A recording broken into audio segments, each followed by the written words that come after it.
আসসালামু আলাইকুম। Hello everyone, welcome to my channel Ferdousi. আশা করি আপনারা সকলে ভালো আছেন। চলে আসলাম আপনাদের মাঝে আরও একটি নতুন ভিডিও নিয়ে।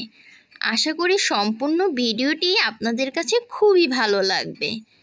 ভালো লাগলে অবশ্যই আমার চ্যানেলটা সাবস্ক্রাইব করবেন, আমার পাশে থাকবেন পরবর্তী ভিডিও পাওয়ার জন্য। আর রেসিপিটি ভালো লাগলে অবশ্যই একটা লাইক দিতে ভুলবেন না। সবার কাছে রিকোয়েস্ট থাকবে একটা লাইক দেওয়ার জন্য। আপনারা বুঝেই গিয়েছেন কি রেসিপি আজকে আপনাদের সাথে আমি শেয়ার করতেছি। হ্যাঁ, ঠিক ধরেছেন, আজকে আমি চকলেট পাউন্ড কেক তৈরি করে দেখাবো। দেখুন কি সফট হয়েছে আমার চকলেট পাউন্ড কেকটি। আমি তো গরম গরমই খেয়ে ফেলেছি। আজকে আমি চকলেট পাউন্ড কেকটি তৈরি করার জন্য আটা নিয়ে নেব। আমি ময়দা দিয়ে কেক তৈরি করি না, খুবই কম। আমি বেশিরভাগ সময় আটা দিয়ে তৈরি করি, কারণ বাসায় আটাটা সব সময় থাকে, ময়দাটা খুবই কম থাকে। তাই আমি আটা দিয়েই তৈরি করে নিব। মেজারমেন্ট কাপের 1/4 কাপ দিয়ে আমি 3 বার দিয়ে দিব আটা, সমান সমান করেই যে। তো এখানে আমি 3 বার দিব, একবার দিলাম, আরও 2 বার দিব, এই যে আরেকবার দিলাম। এখন আরও একবার নিয়ে নিব। 1/4 কাপ দিয়ে আমি 3 বারই দিয়েছি আটা। আটা দিয়ে কিন্তু কেক খুবই ভালো হয়, আপনারা অবশ্যই ট্রাই করবেন আটা দিয়ে। তারপরে আমি দিয়ে দিচ্ছি কর্নফ্লাওয়ার। এখানে আমি 2 টেবিল চামচ কর্নফ্লাওয়ার দিয়ে দিয়েছি। কর্নফ্লাওয়ারটা অবশ্যই দেওয়ার চেষ্টা করবেন। তারপরে দিয়ে দিব কোকো পাউডার। আমি যেহেতু আজকে চকলেট কেক তৈরি করতেছি, আমার তো কোকো পাউডার লাগবে মাস্ট। তার জন্য আমি এখানে ব্যবহার করতেছি 3 টেবিল চামচ কোকো পাউডার। সবচেয়ে ভালো কোকো পাউডার হচ্ছে মালয়েশিয়া ব্র্যান্ডের কোকো পাউডার, কিন্তু সেটা আমি পাইনি, তাই আমি অন্য আরেকটা ব্র্যান্ডের কোকো পাউডার ইউজ করলাম আজকে। কিন্তু আমি সবসময় মালয়েশিয়ান কোকো ব্র্যান্ডটাই ইউজ করে থাকি, তো এটাও খুবই ভালো লাগছে। তারপরে দিয়ে দিলাম এখানে বেকিং পাউডার 1 চামচ পরিমাণ, কফি দিয়ে দিয়েছি 1/2 চামচ পরিমাণ, লবণ দিয়ে দিয়েছি 1 পিঞ্চ। তারপর আমি খুব ভালোভাবে চেলে নিচ্ছি। আমি অফ ক্যামেরাতে আরও 3 থেকে 4 বার চেলে নিয়েছি এই মিশ্রণটি। এই মিশ্রণটি খুব ভালোভাবে যত চেলে নেবেন ততই কেকটা খুবই স্মুথ হবে। চেষ্টা করবেন মিশ্রণটি 3 থেকে 4 বার চেলে নেওয়ার। এই যে আমি 3 থেকে 4 বার চেলে নিয়েছি মিশ্রণটি। এখন আমি মিশ্রণটি চেলে এক সাইডে রেখে দিলাম। তারপরে আমি এখন চলে যাব ডিমের ফর্মের অংশটি করতে। এখানে আমি রুম টেম্পারেচারে 2টি ডিম নিয়ে নিলাম। আমি কুসুম আলাদা করিনি, যেহেতু পাউন্ড কেক। আমি নর্মালি স্পঞ্জ কেক করার সময় কুসুম আলাদা করি, তাছাড়া করি না। এখানে কুসুমটা 2টা ডিম আমি কুসুম সহ নিয়ে বিটার দিয়ে বিট করে নিয়েছি 1 মিনিটের মতো। তারপর এখানে আমি চিনি অ্যাড করে দিচ্ছি 3 বারে। আমরা আটাটা যে পরিমাণ নিব সে পরিমাণ চিনি ব্যবহার করব, তাহলে কিন্তু ব্যালেন্স ঠিক থাকে। তো আমি আজকে এখানে 1 কাপের থেকে কিছুটা কম চিনি ব্যবহার করতেছি। 1 কাপের থেকে 2 টেবিল চামচ কম চিনি ব্যবহার করেছি। চিনিটা আমরা 2-3 বারে দিয়ে ভালোভাবে মিক্স করে নিব, যাতে চিনিটা গলে যায়। চিনির যে দানাদার আছে সেটা যাতে না থাকে আমাদের ডিমের ফর্মে, তাই আমরা খুব ভালোভাবে মিক্স করে নিব বিটার দিয়ে।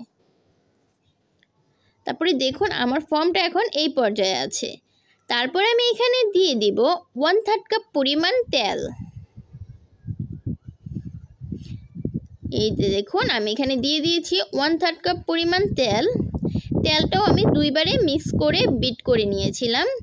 তারপরে এখানে দিয়ে দিলাম 1/3 কাপ পরিমাণ লিকুইড দুধ। এখানে দিয়ে দিলাম 1/2 চা চামচ এসেন্স।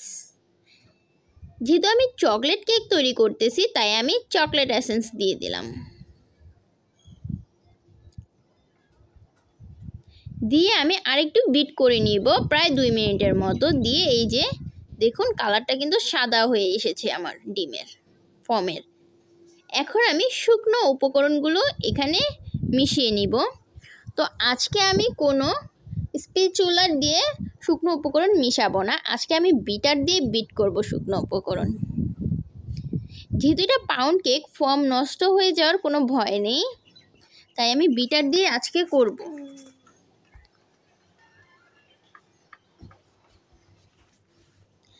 আমি কিন্তু বিটারের এটা চেঞ্জ করে নিয়েছি, দেখুন দেখলেই বুঝতে পারবেন।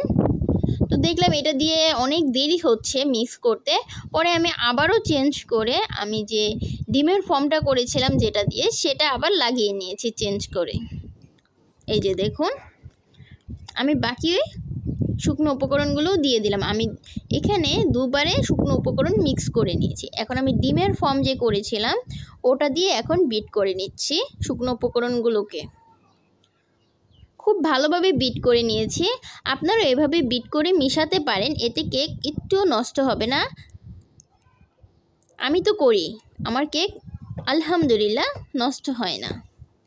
শুধুমাত্র পাউন্ড কেকের বেলায় করবেন, স্পঞ্জ কেকে কখনোই করতে যাবেন না, কারণ স্পঞ্জ কেকে ফর্মটা নষ্ট হয়ে যাবে। স্পঞ্জ কেকে সব সময় হচ্ছে আলতো হাতে শুকনো উপকরণগুলো মিক্স করে নিতে হয়। তো এখানে দেখতেই পাচ্ছেন আপনারা আমার এটা কতটা স্মুথ হয়েছে ডোটা। তো আমি এখানে প্রায় 1 মিনিটের মতো একটু ভালো করে মিক্স আপ করে নিলাম বিট করে।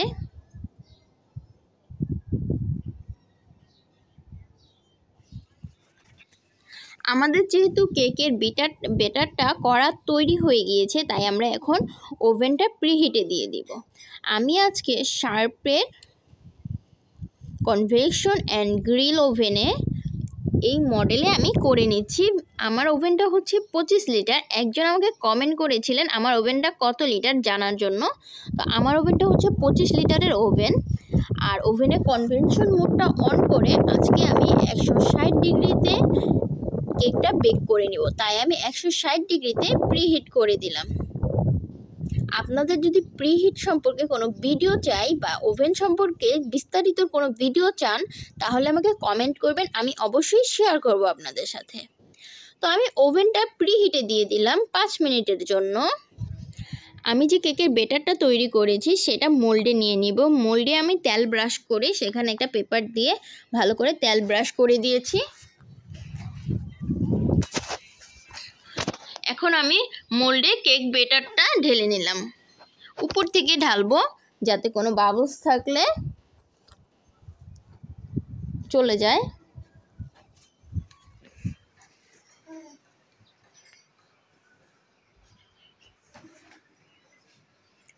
তারপর আমার এখানে দেখেন প্রিহিট হয়ে গেছে ওভেনটা। 160 ডিগ্রির নিচে যখন দেখবেন 3টা দাগ আসবে, তখন ওভেনটা স্টপ বাটনে দিয়ে স্টপ করে নেবেন। তো আমি ওখানে স্টপ বাটনে দিয়ে স্টপ করে নিয়েছি। আর এদিকে আমার কেকের যে মোল্ডটা সেখানে আমি একটু টুথপিক দিয়ে একটু করে দিলাম যাতে বাবলসগুলো বন্ধ হয়ে যায়। আর একটা স্প্যাচুলার একটু পানিতে ভিজিয়ে আমি কেকের মাঝখানে একটু স্কেচ করে দিয়েছি, যাতে যখন ওভেনে কেকটা ব্রেক হবে কেকের উপরে সুন্দর একটা স্ক্র্যাচ দেখা যায়। তার জন্য আমরা যখন বাহিরের কোনো কেক কিনে আনি তখন কিন্তু পাউন্ড কেকের উপরটা খুব সুন্দর লাগে, স্কেচ পড়া থাকে। তো সেটার জন্য এই সিস্টেমটা করে নিলাম। এখন আমি কেকটা ওভেনে দিলাম, স্টপ বাটনে দিয়ে কিন্তু আমি স্টপ করে নিয়েছিলাম প্রিহিটে দিয়ে। আজকে আমি কেকটা 160 ডিগ্রিতে প্রিহিট করেছি। 160 ডিগ্রি কনভেনশন মোডে ক্লিক করে 160 ডিগ্রি সিলেক্ট করে স্টার্ট বাটনে স্টার্ট করে দিয়েছি। ওভেনটা প্রিহিট হচ্ছিল 160 ডিগ্রির নিচে। যখন আমার 3টা দাগ চলে এসেছে তখন কিন্তু আমার প্রিহিটটি কমপ্লিট হয়ে গিয়েছে। তখন আমি স্টপ বাটনে দিয়ে স্টপ করে নিয়েছি ওভেনটি। তারপরে আমি আমার কেক মোল্ডটি দিয়ে দিয়েছি একদম লো পোর্শনে। তারপরে হচ্ছে আমি আবারও গোল যে চাক্কির মতো এটা ঘুরিয়ে আমি টাইমটা সেট করে নিয়েছি। আজকে আমি আমার কেকটা বেক করেছি ঠিক 35 মিনিটের জন্য। 35 মিনিট দিয়ে আমি আবার স্টার্ট বাটনে স্টার্ট করে দিয়েছি। এখন আমার কেকটা ব্রেক হচ্ছে, এই যে আস্তে আস্তে ফুলে উঠতেছে কেকটা। কেকটা এত মজা হয়েছিল যে বলার মতো না। এই যে দেখেন সুন্দর স্কেচ কিন্তু পড়ে গিয়েছে অলরেডি কেকে। পাউন্ড কেকে কিন্তু স্কেচটাই সবচেয়ে বেশি সুন্দর লাগে। আমার আর 2-2.5 মিনিটের মতো আছে। ওভেনটা ফুললি অফ হওয়ার পরে আমি ওভেনের সুইচটি অফ করে দিই। তারপর আমি আমার কেকটি বের করে নিই। বের করে আমি চাকু দিয়ে চারপাশ একটু ডিমোল্ড করে নিব, একটু ছুটিয়ে নিব চারপাশে। এই যে দেখুন কিভাবে ছুটিয়ে নিচ্ছি আমি চারপাশটা। তারপর আমি কেকটা ঢেলে নিলাম উল্টো করে। তারপরে এই যে আমি যে পেপারটা দিয়েছিলাম সেটা খুলে নিলাম। দেখুন কেমন ধোয়া উঠতেছে। আমি কিন্তু গরম গরমই আজকে কেকটি দেখিয়ে দিয়েছি। আপনারা কেকটা ঠান্ডা হওয়ার পরে ডিমোল্ড করে নেবেন। আমি তো গরম গরমই দেখাচ্ছি। দেখেন কতটা স্পঞ্জ হয়েছে পাউন্ড কেকটি, আর কি সুন্দর কালার এসেছে উপরে। দেখে তো মনে হচ্ছিল একেবারে বেকারির কিনা, মানে এত এত সুন্দর লাগতেছিল। আর খেতেও এত মজা হয়েছে, কেউ ধরতেই পারবে না যে এটা বাসায় তৈরি করা ছিল কেকটি। আপনারা যারাই আমার রেসিপিতে কেকটি বানাবেন আমাকে অবশ্যই জানাবেন আপনাদের ফিডব্যাকটি। আর সবার কাছে রিকোয়েস্ট থাকবে আমার রেসিপিটি ফুল দেখে আমার হুবহু আমার মতো করে বানানোর, তাতে অবশ্যই আপনাদের কেকটা খুবই ভালো হবে আমার মতো ঠিক। এখন আমি গরম গরমই আপনাদের মাঝে আমার কেকটি কেটে দেখিয়ে দিচ্ছি। দেখুন কত সুন্দর হয়েছে ভিতরেও, আর ধোয়া উঠতেছে। আমি এই পিসটা কেটেছি, দেখেন ভেঙেও যাচ্ছে, এতটা নরম হয়েছিল। আর গরম ছিল তো, ঠান্ডা হলে ঠিক হয়ে যাবে। তো আপনাদের কাছে আমার আজকে কেকের রেসিপিটি কেমন লেগেছে অবশ্যই কমেন্ট করে জানাবেন। আর সবাই প্লিজ একটা করে লাইক দিয়ে দিবেন। আমার বন্ধুরা তো ভিডিও ঠিকই দেখতেছেন, কিন্তু লাইকটা কেন এত কম আসতেছে, ভিউ অনুপাতে কিন্তু আমি লাইক পাচ্ছি না। প্লিজ সবাই আমাকে লাইকটা দিয়ে দিবেন। আপনারা লাইকটা দিতে ভুলে যান। আর পরবর্তী রেসিপি ভিডিও পেতে হলে বা ব্লগ ভিডিও পেতে হলে আমার চ্যানেলের সাথেই থাকুন।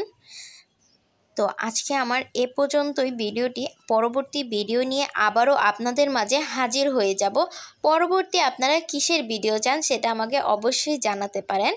তো আজকে এ পর্যন্তই। সবাই ভালো থাকেন, সুস্থ থাকেন, আমার চ্যানেলের সাথেই থাকেন। আল্লাহ হাফেজ।